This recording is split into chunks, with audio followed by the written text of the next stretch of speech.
There's a voice living rent-free in your head, and it knows exactly when to show up. It appears when you stand on the edge of something new, when you dare to hope for more, or when you glance in the mirror and wish you could see someone stronger looking back. It doesn't care about your dreams or your plans. It feeds on your self-doubt and multiplies each time you choose fear over faith in yourself. Think back to all the times you wanted to speak up, but bit your tongue. Remember when you stayed in your comfort zone while watching someone else chase what you secretly wanted? That voice was there, and it won every time you stayed silent. But what if that inner voice wasn't right? What if you've been living by rules it made up, rules that are false, limiting, and deeply unfair to the person you could be? Imagine a life where that voice no longer dictates your choices, where you trust your own judgment more than its relentless commentary.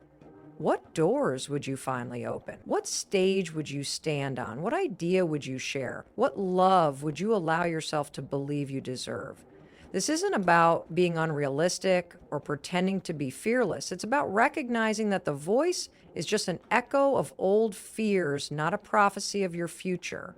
If you've ever felt its grip tighten around your boldest dreams, it's time to loosen that grip. And this is where that story begins.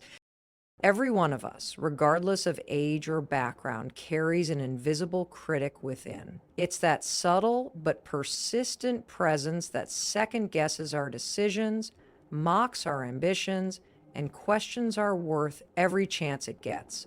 From the moment we first understood right from wrong, success from failure, this critic began to form. It borrowed lines from teachers, parents, peers, and painful moments, crafting a narrative that often sounds like caution, but in reality acts as a cage. For some people, it's loud and harsh, turning every small slip into a catastrophe. For others, it's quiet, yet insidious, planting seeds of hesitation that grow into forests of self-doubt. We might call it being realistic or humble, but the truth is, it has stolen countless opportunities, relationships, and joyful experiences simply by convincing us we aren't enough. The worst part is, we rarely talk about this voice with others because it feels so personal. It disguises itself as our own wisdom, so we trust it more than we trust our raw instincts or wild hopes. Over the years, many learn to live with this critic as if it's an unchangeable part of their personality.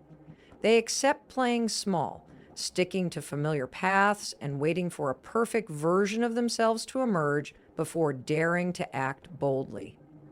But that perfect self never appears because the critic is relentless. It shifts the finish line every time you get close. Yet, beyond this voice lies a different reality, one where you can hear your true thoughts clearly and make choices without the weight of constant self-judgment. This version of life isn't reserved for people born with extraordinary confidence or unwavering optimism. It's available to anyone willing to recognize that the critic is not their truth, but just an outdated pattern. Learning to quiet this mental bully doesn't mean pretending that flaws don't exist or that mistakes won't happen. It means understanding that imperfection is human and that courage grows not in the absence of fear, but alongside it. By acknowledging the critic without obeying it, you create room for your real voice, the one that knows you are capable. This isn't a quick fix or a motivational slogan to plaster on a wall. It's a skill to be practiced every single day, noticing the critic, interrupting its script, and choosing to act anyway. In doing so, you don't just silence the voice, you amplify something far stronger: your belief in yourself and your right to live fully, unapologetically, and free from the chains of self-doubt. The problem with the inner critic isn't just that it exists, it's how convincingly it poses as truth. It knows exactly what words to use to make you second guess your ideas, dismiss your achievements, and cling tightly to your comfort zone. The challenge is that most people don't realize when they're under its spell. Instead, they accept its harsh commentary as reasonable self evaluation. I'm not good enough. I don't deserve this. I'm going to fail anyway. These thoughts don't feel like an attack, they feel like caution, humility, or even wisdom. Over time, this voice conditions you to believe that playing small is safe and trying something bigger is reckless. This mindset seeps into every corner of life. It shows up in relationships when you doubt you're worthy of love or acceptance. It creeps into your career when you pass up promotions or new opportunities because you assume someone more capable will always be chosen. It suffocates creativity by convincing you that your work isn't original or polished enough to be shared. Every time you believe it, it grows stronger, and the more power it gains, the more disconnected you become from your real strengths and desires. What makes this even more challenging is that the world often reinforces it. From childhood, many are taught to listen to authority and follow rules without questioning whether they make sense for their own life. Mistakes are punished instead of seen as lessons. Criticism from others echoes the voice already in your mind, doubling its force. Social media amplifies this by giving everyone a highlight reel to compare themselves against, so the critic feeds off your insecurities and grows louder every time you scroll, watch, or listen to someone you assume has it all figured out. Most people try to escape this voice by distracting themselves, binge watching shows, scrolling endlessly, or drowning it out with noise. Others swing to the opposite extreme, overworking to prove the critic wrong, which ironically makes them more anxious and exhausted. Neither path truly silences it, they just numb the discomfort for a moment. The real challenge, then, is not just to quiet the critic temporarily, but to change the relationship you have with it altogether. This means recognizing it when it speaks, understanding its tricks, and refusing to accept its words as your truth. It means risking discomfort to take action in spite of fear. It means practicing self-compassion when you slip, and letting each small victory remind you that this voice is not your reality. Confronting it is hard work, but the cost of not confronting it is a life only half lived.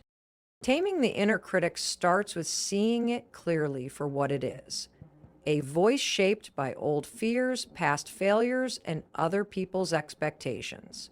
Once you learn to catch it in the act, you gain the first real advantage over it. This awareness alone can feel liberating because most people move through life unconsciously following its orders. To break this cycle, pay close attention to when it appears. Is it louder when you try something new? Does it rear its head when you're about to speak in a group, ask for help, or set a boundary? Naming its patterns helps you separate your true self from the critic's endless monologue. Next comes questioning its authority. When that harsh thought says, "You're not good enough," pause and ask, according to whom? Or where's the proof? More often than not, there is no evidence, only a feeling. When you drag these vague, shame-soaked thoughts into the light of honest scrutiny, they weaken. They thrive in the dark, feeding on your silent agreement. By interrogating them, you starve them of power.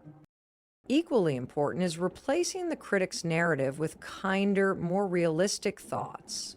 This isn't about chanting hollow affirmations, but about practicing more balanced self-talk. If your mind says, "I always mess up," counter it with, "I've made mistakes, but I've also learned and improved." This gentle shift grounds you in reality, not exaggerated negativity. Over time, it teaches your brain a new habit. Another powerful method is action. Overthinking gives the critic endless fuel. Action starves it. If you want to silence it, Don't argue with it endlessly. Prove it wrong. Take the step it insists you're not ready for. Speak up. This evidence builds a track record of trust with yourself. Surrounding yourself with supportive voices helps too. Not every thought deserves your attention, and not every person's opinion deserves space in your mind. Choose relationships, mentors, and communities that lift you up rather than echo your critic. Their encouragement acts as a counterweight when your inner critic tries to drag you down. Silencing this voice is not a one-time victory, but a daily practice. Awareness, questioning, replacing old scripts, taking bold action, and building a circle of support. The real breakthrough comes the moment you choose to act while the critic is screaming at full volume. It's tempting to believe the critic must be silenced first, but the truth is, waiting for complete silence is another trap it sets. The defining moment happens when you decide to move forward anyway, fear and doubt in tow. Maybe it's when you finally hit send on an email you rewrote 10 times, or when you raise your hand in a meeting despite the sweat on your palms. It could be as simple and powerful as saying, "No, I can't help with that," when you've always said yes to avoid disappointing others. These actions might seem small on the surface, but deep down, they chip away at the critic's credibility. In these moments, something magical happens. You begin to realize that the voice predicting disaster is wrong most of the time. You see firsthand that you didn't crumble when you spoke up, that people didn't laugh at you for trying, that imperfection didn't ruin everything. The more you step into these moments, the less grip the critic has on your choices. Your confidence no longer comes from perfect results. It comes from the fact that you took action at all. Another pivotal shift occurs when you start to notice patterns in hindsight. You look back and realize how many times the critic held you back unnecessarily. The opportunities missed, the relationships not pursued, the ideas that stayed hidden.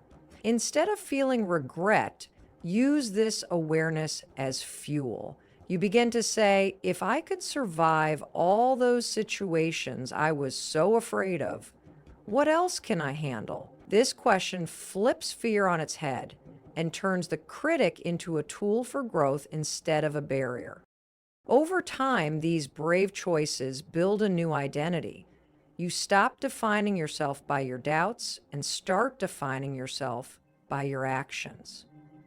You're no longer someone who wishes they could do hard things. You're someone who does them, even when it's uncomfortable. The critic may still whisper, but its words lose their bite because you have evidence that you are stronger than its assumptions. This key moment doesn't happen just once. It repeats each time you confront a fear and do the thing anyway.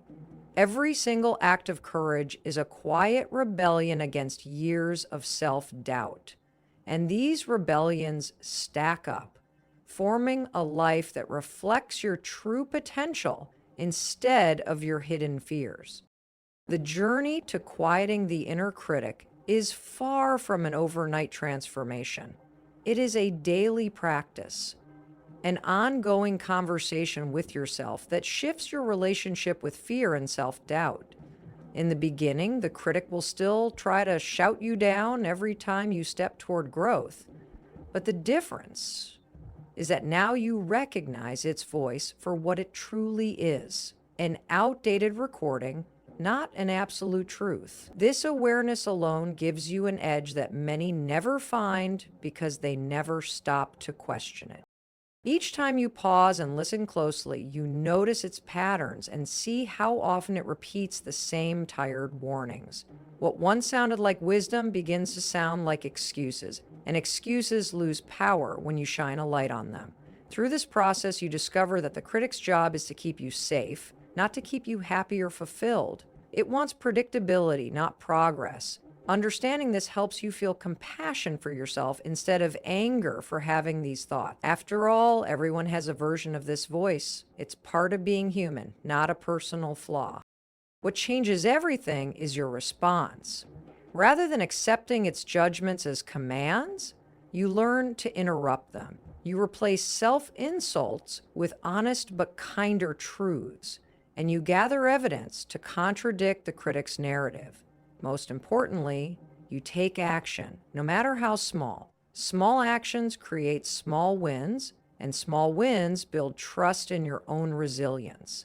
That trust becomes a shield against future doubt. As you practice this over weeks and months, something remarkable happens. You spend less time stuck in your head and more time living your life. You risk more, say yes to things you once avoided, and find a quiet pride in trying, failing, and trying again. You become more present, less apologetic, and far more connected to what you truly want. The critic might still tap you on the shoulder, but now you know you don't have to listen. This freedom doesn't mean you'll never feel fear or self-criticism again. It means you've learned to see those feelings as signals to move forward, not barriers to hold you back. It means you trust yourself to handle discomfort and keep going anyway. And that is where real confidence is born. Not in perfection, but in the willingness to show up fully, flaws and all, with your authentic voice louder than your doubt. It's time to stop letting your inner critic dictate your life. Today, choose to become the leader of your own mind. When that familiar voice of doubt creeps in, don't run or hide, pause and confront it. Ask yourself, is this thought true? Is it helping me grow or holding me back? This simple question can create the distance you need to see the critic for what it is, an outdated script, not an unchangeable fact. Next, use the power of action to silence the noise. The critic thrives on hesitation and fear, so break its hold by moving forward. Even if it's just a small step, count down from 5 and take that action you've been avoiding. Speak up, send the message, start the project, or set the boundary. Each time you do, you prove to yourself that the critic's warnings don't define your reality. Celebrate every win, no matter how small. These victories are the proof you need to build lasting self-trust. Reflect on how far you've come and remind yourself that courage isn't the absence of fear, but the choice to act despite it. Surround yourself with people who encourage your growth and believe in your potential. Share your goals and struggles with friends or mentors who lift you up. Their support will be a powerful counterweight to the inner critic's negativity. Remember, this journey is not about perfection, it's about progress. You won't silence your critic overnight, but with persistence, you can learn to manage it and prevent it from controlling your decisions. Your future self deserves to live free from self-doubt and full of confidence. So start now. Take one step today to challenge your inner critic. Share this message with someone who needs encouragement. Together, we can build a world where self-trust drowns out fear and boldness becomes the norm. Your best life is waiting. Go claim it.